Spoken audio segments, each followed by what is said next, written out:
Hello, hello, hello. Welcome to David's Den. I am David and I make videos about Stephen King, his novels, his short stories, and any adaptations that were made for film or television. Right now I'm working my way through Night Shift, the first collection of short stories by Stephen King that was published in 1978.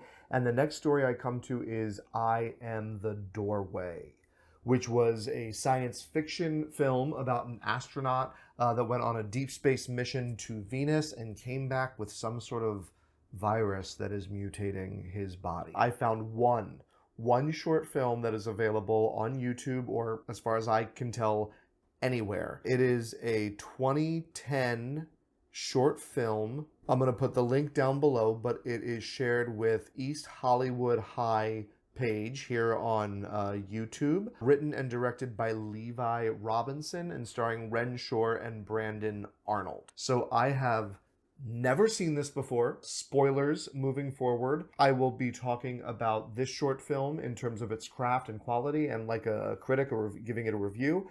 I will also be talking about how it lines up as an adaptation with the source material. So spoilers for the short story, spoilers for the short film, and just to catch everyone up, this is about a man named Artie who goes to space. There's something wrong with the capsule at one point, and his Corey, I think it is. I made notes so I wouldn't forget this. Yes, Corey. His co-pilot has to do a little spacewalk to fix things. He hits it and things work again. It's really kind of funny.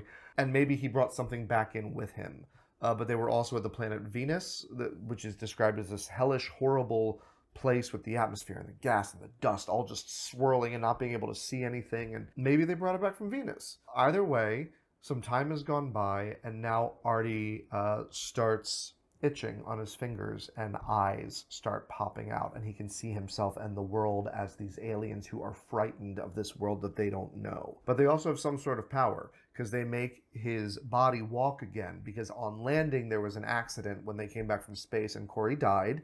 Artie ended up in a wheelchair. But for some reason, he was walking on the sand by the beach because he lives across the bay, across the water from Cape Canaveral, so he can watch the shuttles taking off. And he kills a native boy. His head explodes without ever touching him. He tries to confide in his friend Richard, who doesn't believe him. And when Richard sees the things on his hand, they call lightning down to kill him. And so he burns his hands with kerosene. And now here we are, we're listening to the telling of the story. And it's 7 years later, and he's starting to get a ring of eyes around his chest. So this is what we're in for. The story is told kind of in a mosaic in the short story. We get, moments of I'm remembering something from last night, and then his friend Richard is saying, tell me the story of when you were in space, and we're back a number of years. And then, so these things are interwoven, and the information is doled out kind of, what the f? So that's what I'm hoping for with the short film, because I don't think it's really supposed to make sense. He's a doorway for these aliens, and that's the be-all end-all of the story. Of course, it's fear of the unknown, fear of what we might bring back, fear of humans, overstretching their reach in the universe. But there's so many themes to it that are wonderful. Here we go. I'm excited about this one. 9, 8, 7, 6, 5, 4. We brought from the engine 7.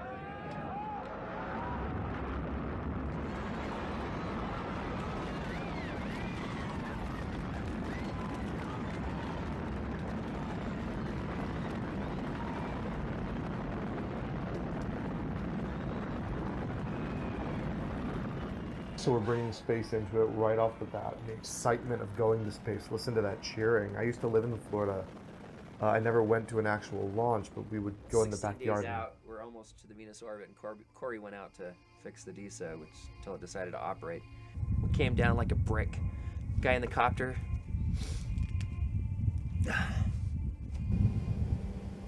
Said we looked like a baby coming down with the placenta trailing behind. When we hit, I lost consciousness. That's an actual sentence from the book. We looked like a baby falling down with a placenta behind us. Okay, so it's interesting that we're getting these images of the spacewalk, but not in time to what he's saying, right? We're not getting the images of the crash landing that he's talking about. But we are getting a brief, concise setup so we can just live in the short story probably without having flashbacks, is my guess. And I'm fine with that restructuring. Right, it's a different storytelling technique for a different medium, a visual medium. They told me everybody had died. They gave me a grip load of money. Medal of Honor. Yeah. It was then that my hands started itching.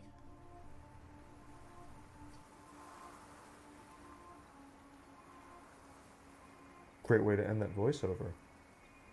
And what happened? Right? It makes me go, huh? I'm the doorway. You buried him? Yes. Remember where? Yes. Tell you what, I'll go get the truck. Let's go find the body.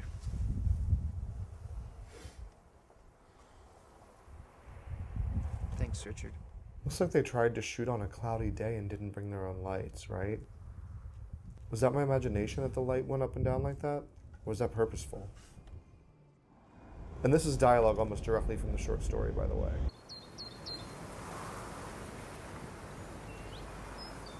Yeah, I feel like there's these really beautiful shots in here. I just can't see any of it.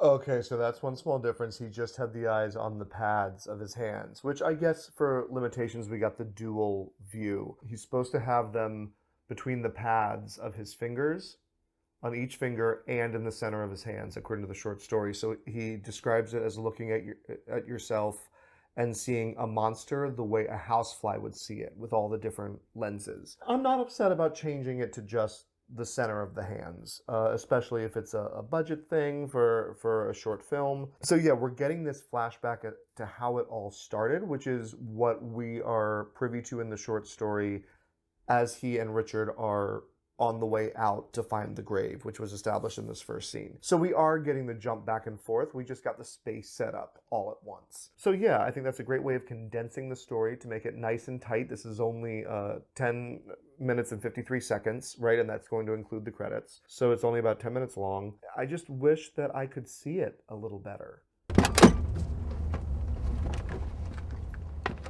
He's supposed to be in a wheelchair, not on a cane.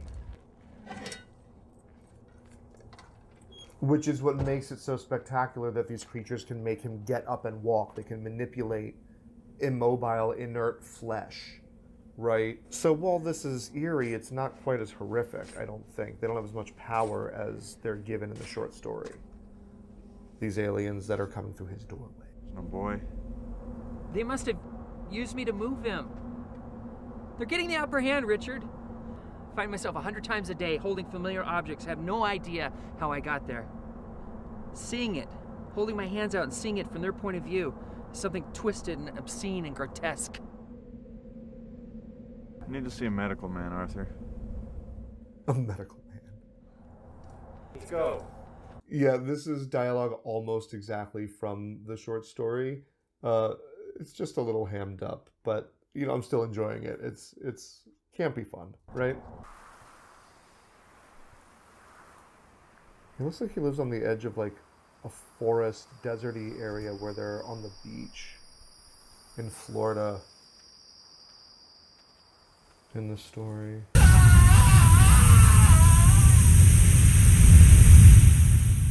That's what happens in the short story. He's beating him? Okay. You could very easily have made his head explode by cutting away and using a sound effect and then some red goop on the floor. Like I might do something to you. You better run. Oh. And now he's showing him, so he'll believe him.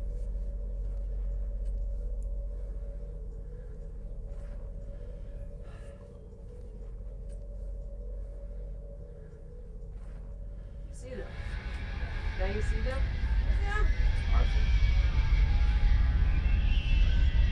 I kind of like the use of sound though here. Except you're clipping audio on your actual lines.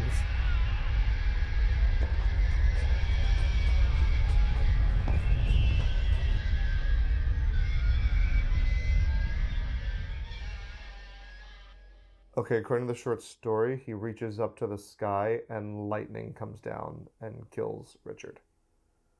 So I guess they got rid of all of the differently abled elements of this.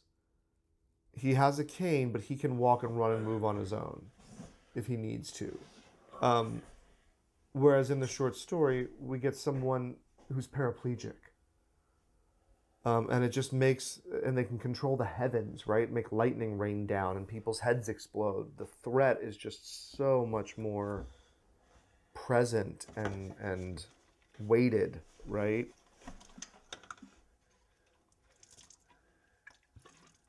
They should be waking up and screaming now.